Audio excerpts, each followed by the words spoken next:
Hi friends, welcome to Chandra's kitchen. இன்னைக்கு நம்ம ஒரு சுவையான முருங்கைக்கீரை சாதம் எப்படி செய்யறதுன்னு பார்க்கலாம். இது ரொம்ப ஈஸி, ரொம்ப ஹெல்த்தியும் கூட. வாங்க இப்போ நம்ம எப்படி செய்யறதுன்னு பார்க்கலாம். இப்போ நம்ம முருங்கைக்கீரை சாதத்துக்காக ஒரு பொடி ரெடி பண்ணிக்கலாம். அதுக்காக நான் ஒரு ஸ்பூன் அளவுக்கு உளுத்தம்பருப்பு சேர்த்துக்கிறேன். ஒரு ஸ்பூன் அளவுக்கு கடலைப்பருப்பு சேர்த்துக்கலாம். ஒரு டிராப் அளவுக்கு மட்டும் எண்ணெய் சேர்த்துக்கோங்க. பருப்பு வந்து நல்லா செவக்க வறுத்துக்கணும். இப்போ உளுத்தம்பருப்பும் கடலைப்பருப்பும் செவக்க ஆரம்பிச்சிடுச்சு. இப்போ நம்ம ஒரு ஸ்பூன் அளவுக்கு வேர்க்கடலை பருப்பு சேர்த்துடலாம். சேர்த்துட்டு நல்லா இதை வறுத்துடுங்க. இது கூடவே 3 காஞ்ச மிளகாய் சேர்த்துடலாம். ஒரு கொத்து கருவேப்பிலை சேர்த்துடலாம். சேர்த்துட்டு நல்லா இதை வதக்கிடுங்க. பருப்பெல்லாம் நல்லா செவந்துருச்சு. இப்போ நம்ம மிக்சியில் போட்டு இதை வந்து பொடி பண்ணிக்கலாம். இப்போ நம்ம அதே கடாயில் நம்ம முருங்கைக்கீரை சாதத்துக்காக ஒரு ஸ்பூன் அளவுக்கு நெய் சேர்த்துக்கலாம். நெய் கொஞ்சம் சூடு ஏறட்டும். நெய் சூடாயிடுச்சு. நம்ம ஒரு அரை ஸ்பூன் அளவுக்கு சீரகம் சேர்த்துக்கலாம். கொஞ்சமாக கடுகு சேர்த்துக்கலாம். கடலைப்பருப்பு உளுத்தம்பருப்பு 1/4 ஸ்பூன் அளவுக்கு சேர்த்துக்கலாம்.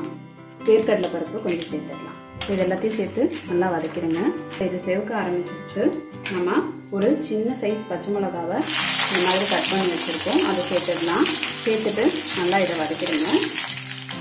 ஒரு பூண்டை தட்டி வச்சுருக்கேன், அதை இதோட சேர்த்துடுறேன். சின்ன வெங்காயத்தை ஒரு 5 சின்ன வெங்காயத்தை பொடியாக நறுக்கி வச்சுருக்கேன், அதையும் சேர்த்துடலாம். சேர்த்துட்டு நல்லா வதக்கிடுங்க.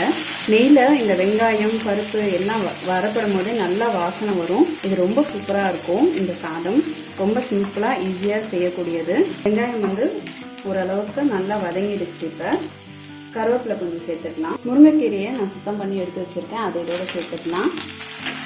இப்போ இது எல்லாத்தையும் சேர்த்து நல்லா வதக்கிடுங்க. முருங்கைக்கீரை வந்து 1 நிமிஷம் வதக்கினா போதும், நல்லா இது வதங்கிடும். இப்போ நம்ம பொடி பண்ணி வச்சுருக்கிற அந்த பருப்பு பொடியை இதோட சேர்த்துடலாம். சேர்த்துட்டு ஒரு வாட்டி கலந்துருங்க. இப்போ நம்ம தேவையான அளவு சாதத்தை இதில் சேர்த்துடலாம். இந்த முருங்கைக்கீரை சாதத்துக்கு தேவையான அளவு உப்பும் சேர்த்துடலாம். சேர்த்துட்டு நல்லா இதை கலந்து விட்டுருங்க. இந்த முருங்கைக்கீரை சாதம் ரொம்ப சிம்பிளாக ஈஸியாக செய்யக்கூடியது, ரொம்ப டேஸ்ட்டாகவும் இருக்கும். இதை நீங்கள் லஞ்ச் பாக்ஸ்க்கு கூட செஞ்சு கொடுத்து அனுப்பலாம். குழந்தைங்க ரொம்ப விரும்பி சாப்பிடுவாங்க.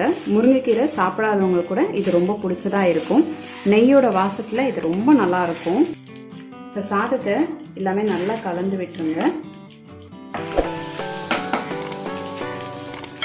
இப்போ நம்ம ஒரு 1/4 ஸ்பூன் அளவுக்கு மிளகுத்தூளை இதில் சேர்த்துடலாம்.